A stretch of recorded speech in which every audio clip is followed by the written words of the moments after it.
సదృశం చేష్టతే స్వస్యాః ప్రకృతేర్జ్ఞానవానపి ప్రకృతిం యాంతి భూతాని నిగ్రహ కిం కరిష్యతి. కావున జ్ఞాని అయినవాడెన్నడును మనస్సుకు ఆహ్లాదమును కలిగించుటకై ఇంద్రియములను లాలించి ప్రోత్సహించరాదు.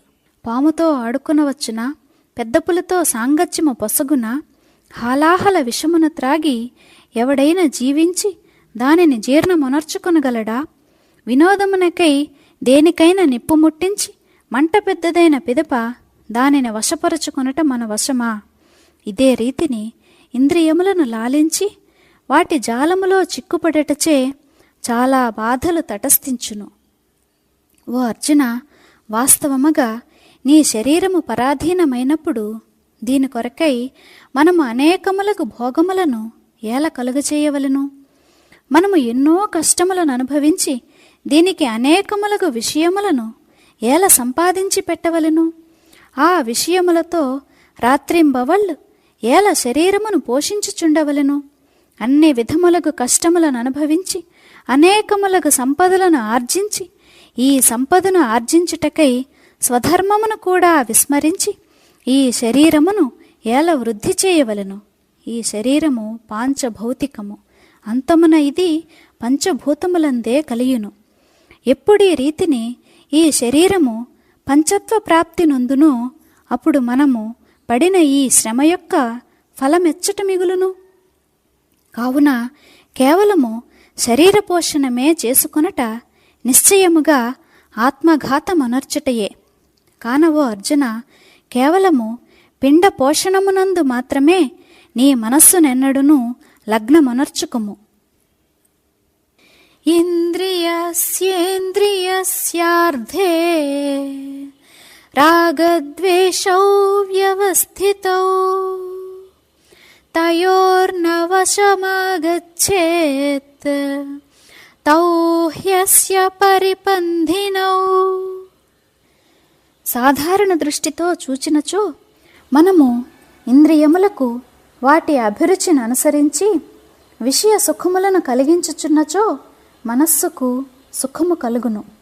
కానీ ఇది ఎటువంటిదనినా, ఎవడైనా యాత్రికుడు ఏదేని నగరము నుండి బయలుదేరి పోవుచుండగా ఒక మోసగాడు మంచివాని వేషమున ఈ యాత్రికుని కలుసుకొననుకునుము. ఆ మోసగాడు యాత్రికుని మోసగించక సురక్షిత మార్గమునందున్నంత వరకు అతనితో సాంగత్యము సుఖవంతముగానే ఉండును. కానీ అతడు తనను దోచుకొనినప్పుడో ఒక్కొక్కప్పుడు పొరపాటున మానవునకు విషము కూడా త్రాగునప్పుడు మధురముగా ఉండవచ్చును. అంత మాత్రమున దాని పరిణామమును ఆలోచించకపోయినచో ఆ విషము ఏ రీతిని మానవుని ప్రాణములను హరించునో అదే రీతిని ఇంద్రియములందలి విషయ వాసనలు మానవుని సహజముగా సుఖభ్రాంతిలో పడవేయును.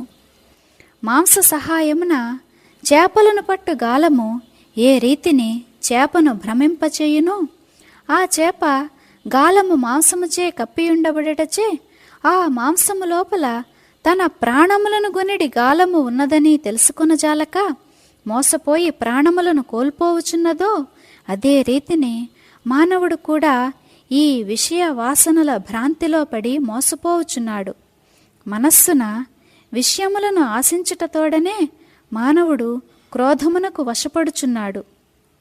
వేటగాడు బుద్ధిపూర్వకముగా తన వేట జంతువులను నలుమూలల నుండి ఎదుర్కొని ఆ జంతువులను పట్టుకొనుటకు వీలగు చోటునకు తరుము రీతిని విషయ వాసనలు కూడా బుద్ధిని పట్టుకొని నాశమునర్చును. కానవో పార్థ, కామ క్రోధములు రెండూ మహాహానికరములు. వీటికి నీ వెన్నడును లోను కారాదు. కామ క్రోధములను ఎన్నడును అనుసరించకుము. వీటిని నామమాత్రమునకైనా నీ మనస్సునందు జ్ఞప్తికి రానివ్వకుము. నీ ఆత్మ సుఖానుభవ రసమును నాశము కానివ్వకుము. శ్రేయాన్ స్వధర్మో విగుణః పరధర్మాత్ స్వనుష్ఠితాత్ స్వధర్మే నిధనం శ్రేయః పరధర్మో భయావహః. తన స్వధర్మము కష్టమైనదే కానిమ్ము, దానిని ఆచరించుటలోనే కళ్యాణము కలదు. ఇతరుల ధర్మము చూచుటకు ఎంత మంచిదిగానైనా కనిపించునిమ్ము, అయినప్పటికీ కేవలము తన స్వధర్మమునే ఆచరించుచుండవలెను. స్వీకరించదగని వస్తువును ఎలా వాంఛించవలను? ఒకవేళ అట్టి వాంఛ కలిగినప్పటికీ స్వీకరించదగిన వస్తువును అంగీకరించవచ్చునా? ఓ అర్జున, నీవీ విషయములనన్నింటినీ చక్కగా యోచించుము. ఇతరులు చక్కగా కట్టుకొనిన మేడను చూచి మన పూరింటిని ఎలా పడగొట్టుకునవలను? తన భార్య ఎంత కురూపి అయినప్పటికీ ఆమెను పొందిటే అతని కిటల కళ్యాణకరమో, అదే రీతిని స్వధర్మము ఎంత కష్టతరమైనప్పటికీ దానిని ఆచరించుట కష్టమైనదైనప్పటికీ అదియే మనకు పరలోకమున సుఖమునిచ్చునదై ఉన్నది. పాలు పంచదారల మాధుర్యము జగత్ ప్రసిద్ధమైనదే, కానీ కృమి వ్యాధి కలవాడు వాటిని భక్షించుటచే హానియే కలుగును కదా. అట్టి రోగి వీనిని ఎలా భక్షించవలను? అప్పటికీ కూడా అట్టి రోగి వానిని తినుటచే అతని సుఖవాంఛ నెరవేరనేరదు. ఏలనన అంతమున అవి అతనికి కీడునే కలిగించుచున్నవి. కావున మన మేలును మనము కోరుకొనున ఎడల ఇతరులకు మేలు కలిగించినవైనప్పటికీ మనకు అయోగ్యములగు పనులను మనమెన్నడను ఆచరించరాదు. స్వధర్మాచరణమనర్చుచు చచ్చినను ఉత్తమమే, ఏలనన అది ఉభయ లోకములందును శ్రేష్టమైనది. ఈ రీతిని శ్రీకృష్ణుడు చెప్పెను. అందుపై అర్జునుడు ఇటులా అడిగెను, ఓ దేవా, నీవు చెప్పినదంతయు నేను చక్కగా వింటిని. అయినప్పటికీ నాకు తోచిన విషయమును నిన్ను అడుగుచున్నాను.